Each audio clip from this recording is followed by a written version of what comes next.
Are the Dolphins the most exciting team in football? Can they do it in Buffalo? Why the Bears are in more trouble than the Broncos? And is Dak that guy? Week 4, Football Nation.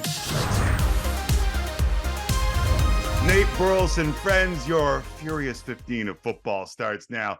I feel like we contributed to the Travis Kelce Taylor Swift storyline of last week, and I be honest right now, I regret it. I regret it a lot. The latest NBC Jack, because apparently Taylor's gonna boost the ratings on Sunday Night Football this week, Chiefs and Jets. I'm sorry, I'm already done with it. I get it. Honestly, I get it, but I'm done. Where are you, Nate Burleson, on the Kelce Swift duo, whatever the hell it is?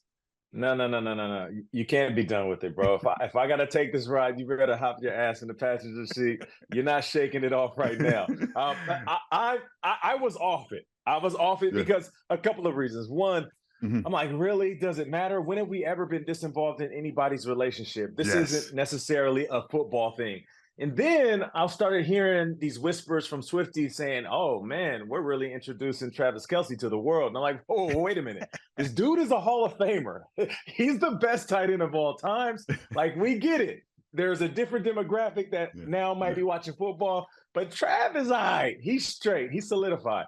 So Yeah. that kind of annoyed me. But now I'm back on again. I don't know if it was just hearing about the 400% in jersey sales, the almost 500,000 followers Travis got, all of the hype, the ratings going up. Yeah. You're telling me Taylor Swift has that many fans that she Yes. shook up and bumped up the ratings for a Yes. football game? That's fire. So I want to see what the ratings will be and the buzz will be like that Taylor Swift is in New York, because everybody's talking about it. I feel sorry for the dude that transports popcorn in New York, because they're going to be stopped. If you are pushing the popcorn machine, you're done. Like, everyone is going to stop you. That's a fact, 100%. I feel bad for Travis Kelce when she writes the breakup song about him. Oh yeah. Well, that's what it's about, isn't it? Isn't it the next album? I think it's about the next album. I think it might be. But listen, here's the thing: we're all assuming that this is where it's headed. Maybe they're just really Friends. good friends, and they're just trolling the energy. You know what I Right. mean? Like, to quote Houdini, how many of us have them? Friends. Ones we can depend Yeah, on. Friends. that's a All right. fact. So That's so a fact. apparently, with T Swizzle in attendance, the Jets are going back to Zach Wilson. Robert Salah said he's our unquestioned quarterback. Should he be? Yeah, that's all they have right now. I know they signed Trevor Siemian, but with Zach Wilson and who they have on the roster, he's the best option. I was listening to Robert Saleh, and I like to read in between the lines. I'm hanging on to every word, and they were asking him what are they going to do moving forward, and he said Zach Wilson is the best quarter, and I think he was about to say he's the best quarterback on the roster. He stopped himself halfway through the word. He said he's the best quarter, and he said he thought he gives us the best chance to win. I thought that was interesting because let's just look at the back end of the roster. Most of these guys are second tier, third string quarterbacks. He couldn't even in good faith say that Zach Wilson is the best quarterback on the roster.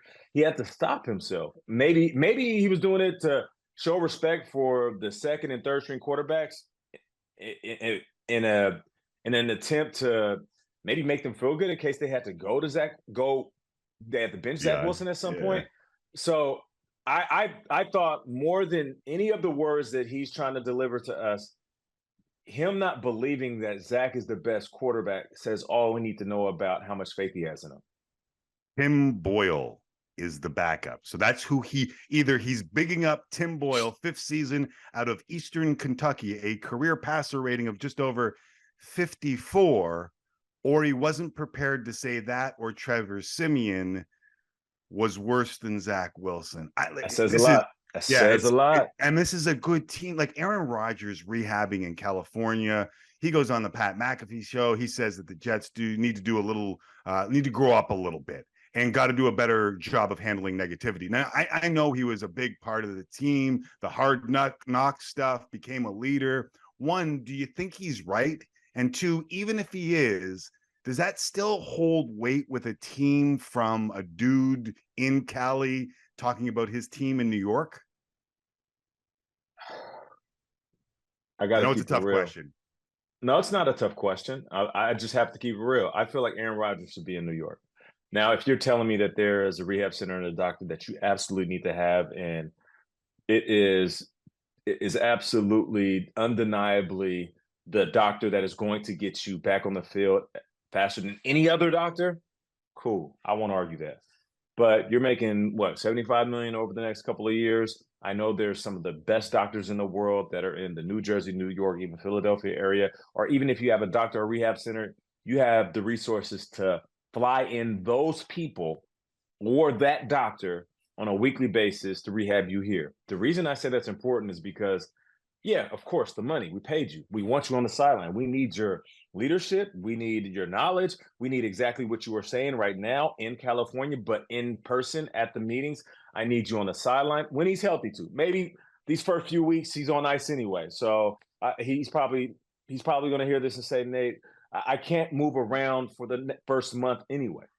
Right. But I just, I joke about it and say Aaron Rodgers needs to Jackie Moon this thing, like, Will Ferrell on the Flint Tropics. But I do need you to be coach/player because your presence is going to mean more than anything. How can a young team mature when the most mature, the most experienced, the most qualified guy that they brought in this year is across the map on the other side of the country? I just think he needs to be there in person. I don't care how many phone calls you make, Zooms or FaceTimes that you have with your teammates. There's nothing like having Aaron Rodgers in the building, even if he's limping around. So whenever he's healthy, he needs to be there. Right. Or not say something on Pat McAfee about what the team needs to do, right? Like that's, to me, it's like an either or thing, but who am I? Yeah. The girls, them sugar. All right. A pair of Wilsons seem to be in trouble at quarterback. Zach, of course, and Mr. Unlimited. Dangerous. Almost fitting that Denver is in Chicago.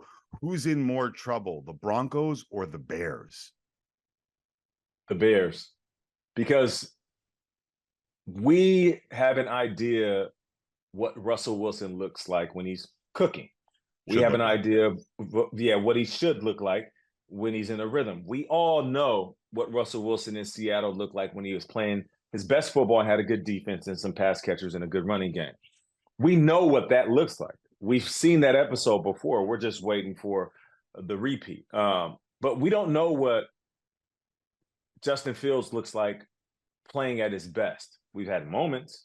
We've had some days where he looks better than others, but we don't know what that looks like. So I fear that Justin Fields is not only losing confidence in his coaching staff, but vice versa, which is the worst thing.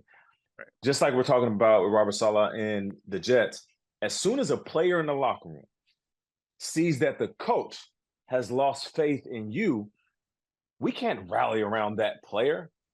We are all, as players, we're all reflections of the leadership.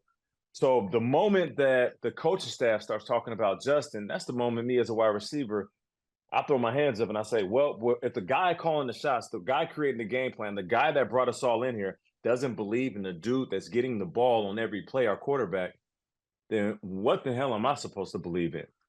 I just feel like that's where this is headed.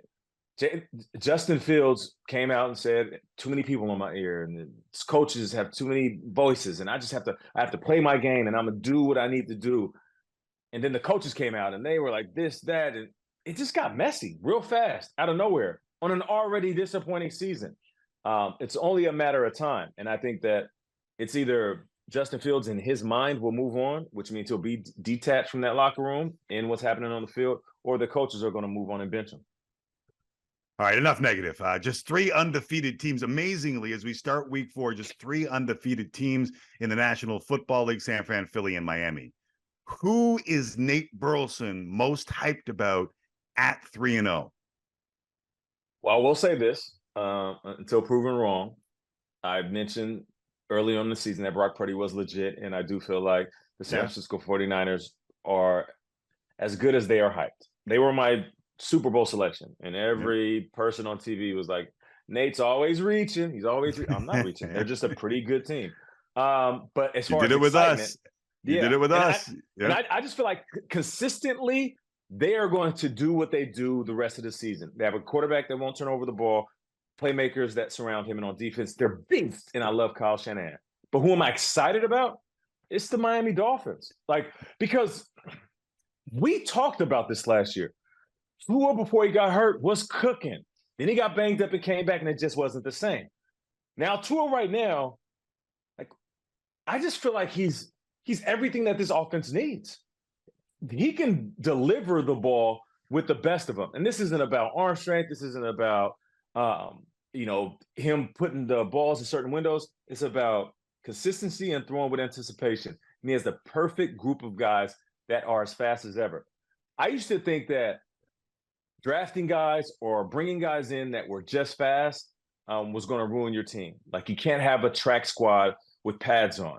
I remember Al Davis and the old Raiders, they would just get fast guys, and the fast guys weren't always good football players. The Miami Dolphins has the fastest guys, and a couple of those guys might be the best at their position. They have struck gold with their skill players.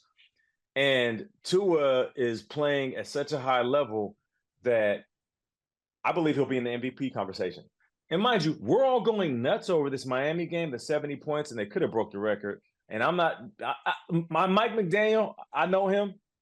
So I'll say this. I appreciate you doing the whole, nod to the other sideline and to the coaches across the league. Hey, I'm doing it the right way. I didn't want to, put my foot on your throat. Bro, you should have ran it up. You should have scored 80. You know what I'm saying? He was a ball boy for the Broncos. Maybe he was taking some solace. They didn't even bring you in for an interview. Sean Payton, I love him to death, but he wasn't always the nicest guy as a coach. He got a little bit of, a little bit of hot piss to him. So I'm just saying, next time you have an opportunity to run it up. Let me get back to this. We're so excited about the 73-point game, right? Or the 70-point game. Yeah. I forgot Waddle didn't even play till 2 days later. Yeah. I was like, wait, hold up. I didn't even realize this. So what happens when Waddle gets back? And you have this group of unselfish guys with a quarterback that literally doesn't care about running the ball, making it about him. He just wants to feed his playmakers. Those dudes are just scratching the surface. That's the team I'm most excited about. Okay, so you said what happens when Waddle gets back? He's back for Buffalo. I don't know if you've checked the number. I know it's a small sample size. The Buffalo D, second in total defense, second in scoring defense, allowing under 12 points a game through 3, third in turnover margin. So the question is, can they do it in Buffalo? In Buffalo. That's the biggest question. In Buffalo. This game will depend on Josh Allen turning the ball over. If Josh Allen stays clean, upright, and doesn't turn the ball over, they win this game. If Miami defense can create one turnover, I don't care if it's a forced fumble or interception, they win this game. This is less about the quarterbacks and more about the quarterback, which is Josh Allen, taking care of the ball. I would give this to the Bills in a runaway if it was later in the season and it was snow on the ground.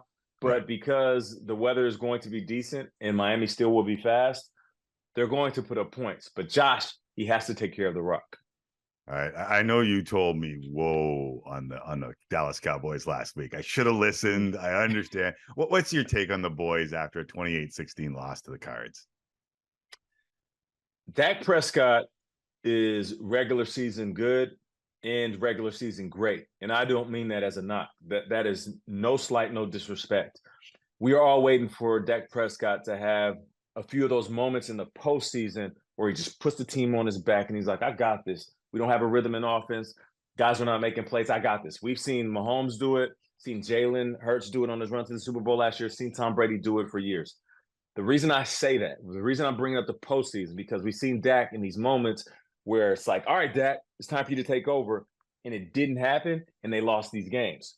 So for me, I feel like when it comes to Dak Prescott in the regular season, he needs to have those moments. Dak needs to have a regular season moment where he just wills his team to win instead of making a mistake late in the game where now he opens up this whole window for everybody to criticize him. I'm a big Dak Prescott fan. Me too. I'm a believer. I love him as a player and I love him as a man.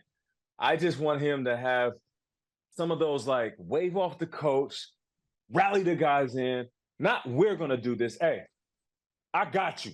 Follow my lead. I'm about to win this game. Once Dak gets that, this is a completely different squad. Right. Zeke homecoming this weekend. Cowboys get the Patriots.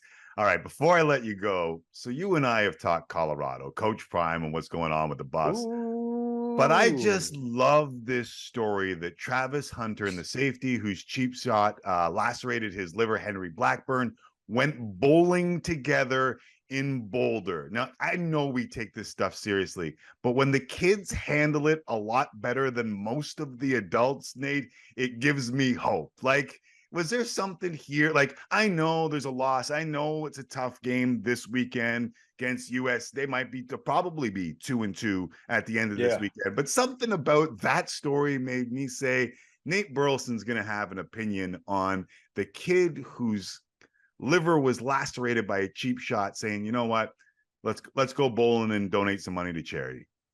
There's plenty of positive things about social media, but there's, I mean, almost equally as many negative things. And one of those negative things is you can get pushed into a direction that you don't necessarily want to be in. Like Travis could have listened to everybody that said, yo, that dude he's a dirty player. He is trying to end your career. You know, F that guy. When you see him fight him, it's on site, all these things. And he didn't. On the flip side, the safety could have listened to everybody who was turning him to a villain and just believed that he made the worst mistake ever and been on guard and wore the black hat for the rest of his career in college. And now that changes how he is perceived. I love what Deion said initially when Deion said, nah, he doesn't deserve death threats. The kid made a mistake. He's good. Deion really calmed a lot of the flames. But I love those two getting together, though. You know what I'm saying? It's like if Biggie and Tupac would have just been seen out at Dave & Buster's, you know what I'm saying, at an arcade. If they were they would have went out and just played mini golf or something. Everybody's been like, whoa, yeah, skee ball. Like, oh, we're the ones that's tripping. They all right. I think that's beautiful. And listen, we can talk about something that happened a couple weeks ago. You know, I don't want to bring up something negative, but what if Minkah Fitzpatrick went to go visit Nick Chubb? Yep. What if instead of saying, "Hey, man, I'm not a dirty player. I know who I am," you know, and if I had a chance to make that play again, I'll do it the same way. Instead of him saying that, which I don't agree with, we could talk about that another time. Right.